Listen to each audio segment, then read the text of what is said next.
Hi guys, welcome to Placement Study. We are back again with yet another video on problem of the day, Geeks for Geeks. So the problem name is handshakes, right? So let's read the problem statement out. But before moving on to the problem, if you haven't subscribed, please subscribe our channel. That really motivates us to create such amazing content, right? So let's read the problem statement out.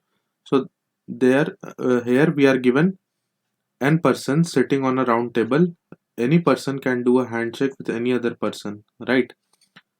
So that is fine. Handshake with 2, 3 and 1, 4 will cause cross. In how many ways these n people can make handshakes so that no two handshakes cross each other and would be even, right? So we are given that there are n people basically who are sitting around a table and they should shake hands with each other and there should not be any cross handshake, right? So for n equal to 2 there is one possibility. So you can see the output is 1. So basically if there are two people, we can number them as 1 2, and so one can shake hand with 2, so there is possibility of one handshake. Similarly if n equal to 4, so the people are 1 2 3 4, and one can shake hand with 2 and 3 can shake hand with 4, and the other possibility is one can shake hand with 3 and 2 can shake hand with 4. So there are two possibilities. So basically the output is 2, right? So let's understand this problem in more detail. Okay. So see, we are given with n people, right? So total कितने pairs possible होंगे हमारे पास? That will be nothing but n by 2, right? So let's store this in a variable. So let's say एक declare कर लेंगे हम लोग variable n, right? Small n which will be nothing but total pairs possible, right? So let's say अगर हमारे पास 6 people होता, ऐसा सोचो, ठीक है?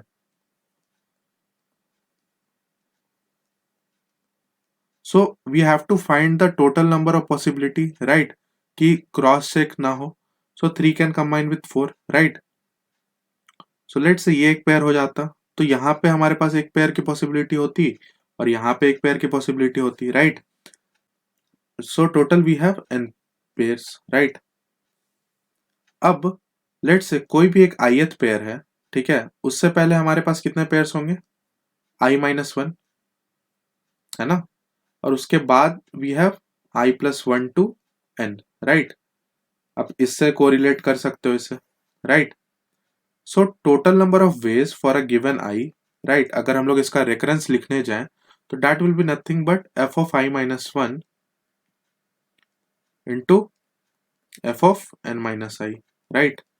क्योंकि n से लेके यहाँ तक i+1 तक कितने पॉसिबिलिटीज होंगे? n-i तक, और इससे पहले कितने पॉसिबिलिटीज होंगे? i-1, right? So we can add these two ways, right? सो जब हम लोग परम्यूटेशन कॉम्बिनेशन में इसकी बात करते हैं, सो that is basically we are considering both the ways, so we have to multiply this, right? And let's say अगर हमें ये सबके लिए करना है considering each of the I, so we will be doing summation of I equal to 1 to n, और इसे हम इस रेकरेंस पे लगा देंगे, right? है ना? तो this will be recurrence relation for this problem, and I hope ये जो रेकरेंस रिलेशन आपको क्लियर होगा, है ना? So let's discuss the solution so that you can get more clarity. So see, basically we have total n by 2 pairs, right? So I have stored the n by 2 pairs in a variable n, right? Now we need to create a DP array. Why? Because it's a problem on recursion which can be optimized using DP. So I have written the bottom up approach. So you can write the top down approach on your own if you wish to, right? Now DP of 0 and DP of 1 is equal to 1. That is the base case. Why I'm telling this?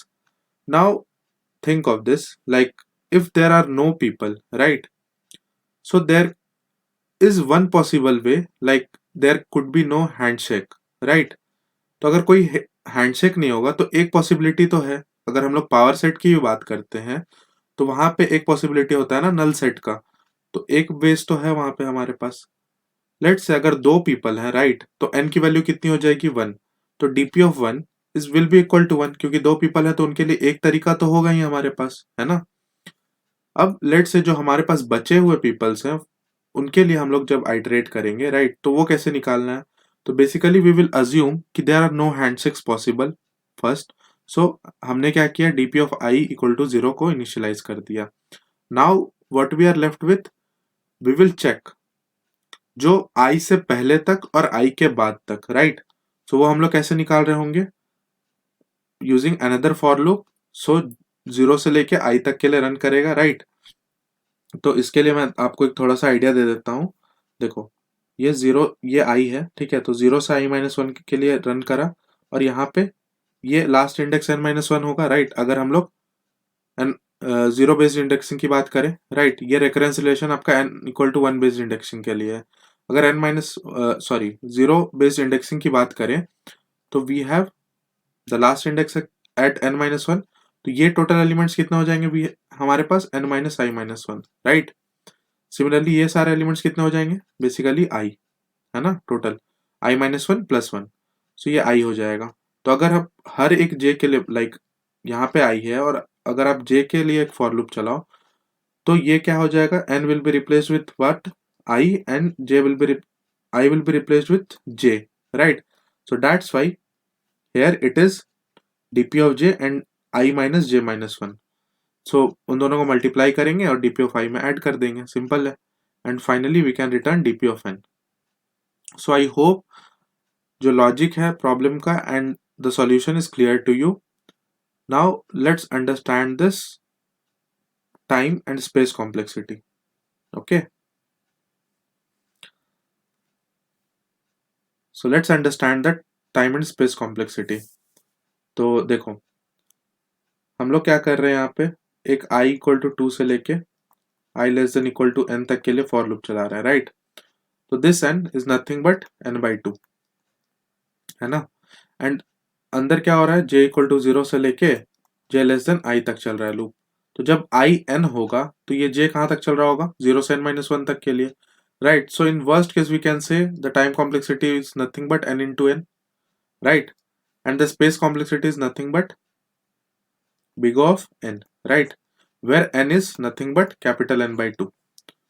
So if you have liked this video, please subscribe to our channel and like this video, comment if you have any doubt. Thanks for watching.